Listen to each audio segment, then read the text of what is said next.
Assalamu alaikum wa rahmatullahi wa barakatuh. I'm Dr. Dalia Saleh, Professor and the Head of Anatomy Department at Mansoura University, Egypt. I'm also the Deputy of Phase 1 Director of Mansoura Manchester Program for Medical Education. In this presentation, I will talk about the role of the PBL Tutor. First, we should know what is PBL, who is the PBL Tutor, what are the steps of the PBL, what is the tutor's role in each step and how we do it? And finally, when things go wrong, what are the common problems you will face and how you deal with it? The PBL or problem-based learning is an educational methodology in which healthcare problem serves as the stimulus and guide to students' learning. It is opposite of the traditional way of teaching, where a teacher is standing in front of a large group of students and directly presents facts and concepts to them. We should focus on the fact that it is problem-based learning. It is not problem-based teaching. So you do not transform the sessions of the PBL into micro lectures and mini lectures. Also, it is not problem solving. So if the students are tempted to jump directly into the diagnosis of the case, you just drag them back and ask them to think deeply about the problem. So again, it is problem-based learning since it drives the students for the learning process. It is not problem teaching and it is not problem solving. As I said before, we use the problem-based learning sessions to deliver the contents of the course through the well-written problem or well-written clinical cases or case scenarios. In addition to that, the problem-based learning can promote the development of important skills for the students as the critical thinking skills, which is a higher cognitive brain function, which includes many other skills like observation skills, which is the ability to notice and predict opportunities, problems, and solutions. It also promotes the analysis skills, which is gathering, understanding, and interpreting of data and other information.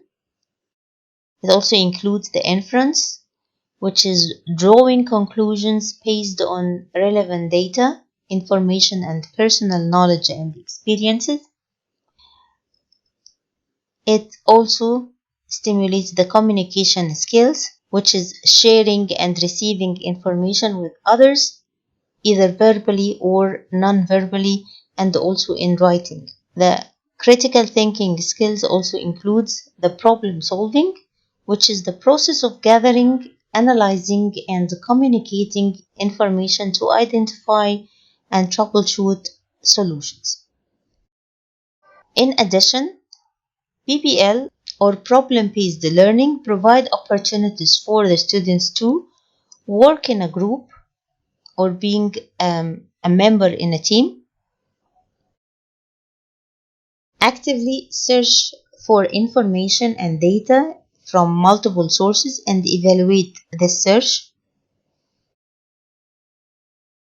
make the students a lifelong learner with all its benefits, from building new skills and improving those already exist, from nurturing the curious minds, from opening the minds and increases the wisdom, and also improving the memory and increasing the self-confidence.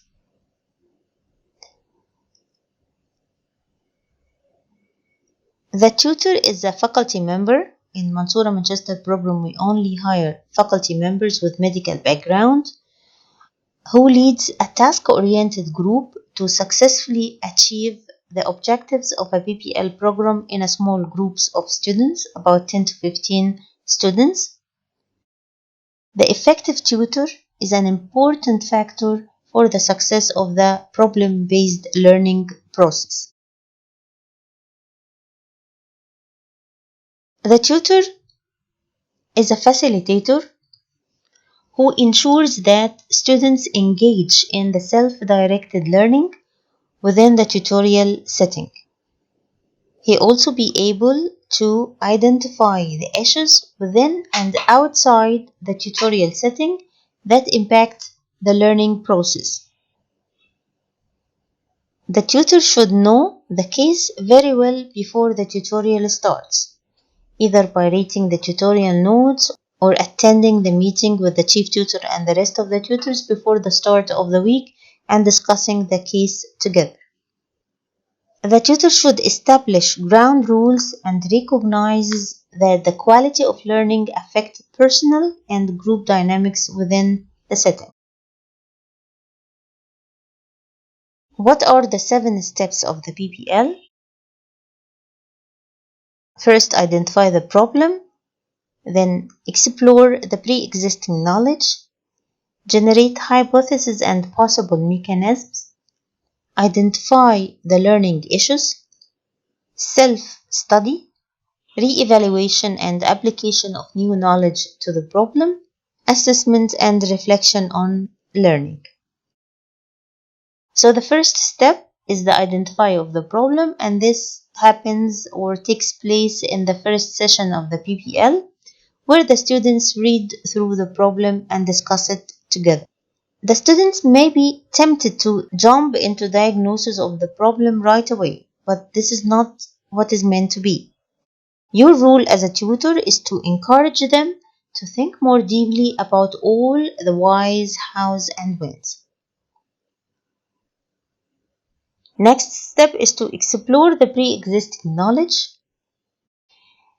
And the best way to start this step by clarifying terminology and the meaning of these terms which you face or you can find in the problem.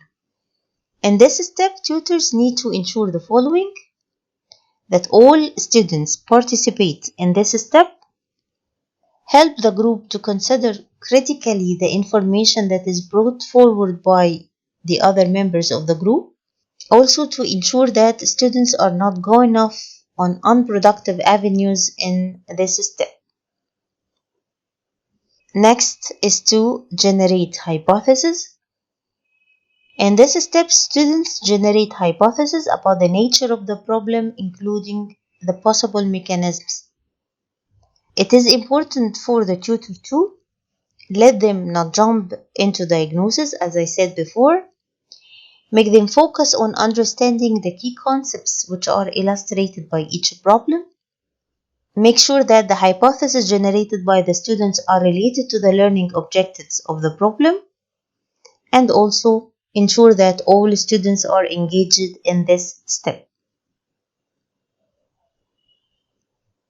Then we have study question agenda, or identifying the learning issues, or identifying the learning outcome or objectives of the problem. This is the last step of the first PBL session, and we mean by identifying the learning issues are those questions that cannot be answered with the current knowledge within the group. So there is a gap of knowledge between the already pre-existing knowledge of the students and the knowledge they need to know in order to better understand the case. So this gap of knowledge, we call it the learning issues or the learning objectives or the study question agenda. The challenge that faces the tutor is to help an inexperienced group to come up with clear learning issues formatted into focused questions, which again related to the overall objectives of the problem.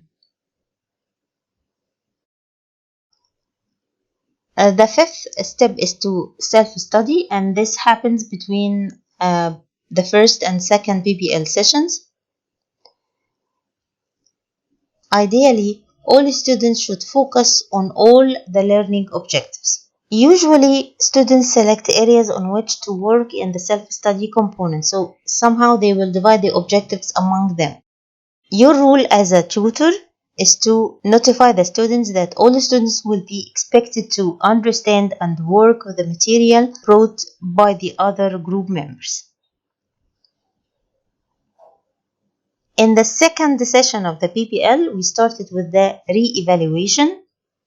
So in this step, which is very crucial step in the PBL process, the tutor ensures that the students are actively engaged and working with their new knowledge. And please avoid the micro lectures or the mini lectures from the students or from the tutor. You need to encourage them to ask each other questions and also to explain difficult concepts to each other and to identify and understand the key concepts which can be applied to the problem. And you can test yourself if you are taking a lot of time talking. This means that you are now not a facilitator or not a tutor, but you are now is transforming into a lecturer. And you begin to deliver lectures to the students and transforming the PBL or problem-based learning into problem-based teaching. So please avoid that. The last step of the PBL process is assessment and reflection on learning. Again, it is a very important step that each student in the group have an opportunity to reflect on the process of learning that has taken place in the previous week. This includes a review of the learning achieved to give each other feedback about contributions to the learning and also to evaluate of how the group is working together. Please note that it is a very important step. Please do not skip it before problems grow large.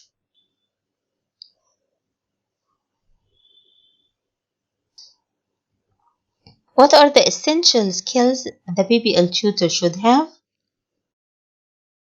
You should have communication skills, leadership skills, conflict managing skills, decision making skill, time management skill, and this is very important because the PBL session is limited,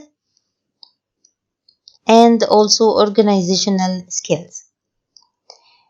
The effective tutor is aware that the PBL is student-centered, creates a motivating environment, manages time and process, uses questions effectively, this is very important, manages group dynamics, and ensures constructive feedback.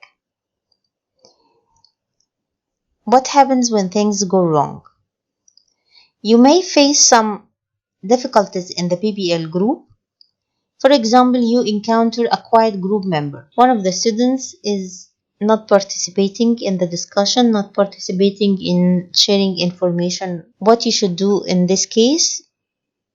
First, you try to engage his attention, ask him nicely to participate. If he does not respond, it's better to have a private meeting with the student and ask him directly what is wrong, what is the problem, and you might help him to identify the problem why he is keeping quiet all the time. And if you cannot help him, you can ask the help of the academic advisor of the program. On the other hand, you may encounter a dominating group member who likes to take a lot of time talking, overriding, over participating. In this case, you should not interrupt him in harsh way. Just try to ask the other students to share as well. Also, you may encounter a group that keeps storming and keeps revolving around one point. In this case, you should use your time management skill and leadership skill and organizational skills and drive the students back to the right path by asking them the proper questions. Students criticize the following tutor behaviors: when the tutor is interrupting the students a lot, when he is over participating or directing the group, not facilitator anymore, when he is telling too many stories about himself or his career or whatever, when he is promoting competition rather than cooperation between the group members, when he is dictating pace or rushing things, when he is himself going off or letting the group go off on tangents, when he is not encouraging the students to go to the board, when he is not pushing students hard enough or pushing them too hard. So you need to find the balance.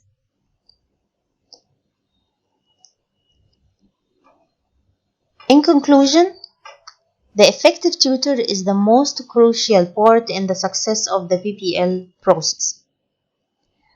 The tutor role in the PBL is not a teacher, but a facilitator who facilitates learning and assessing group progress. Enhancement of the tutor competencies reduces the differences between the groups and augments the overall performance of the students. This is the end of my presentation. Thanks for listening. If you like it, please do not forget to subscribe, like, and share. And do not forget to hit the notification bell so you can notice if I upload another video.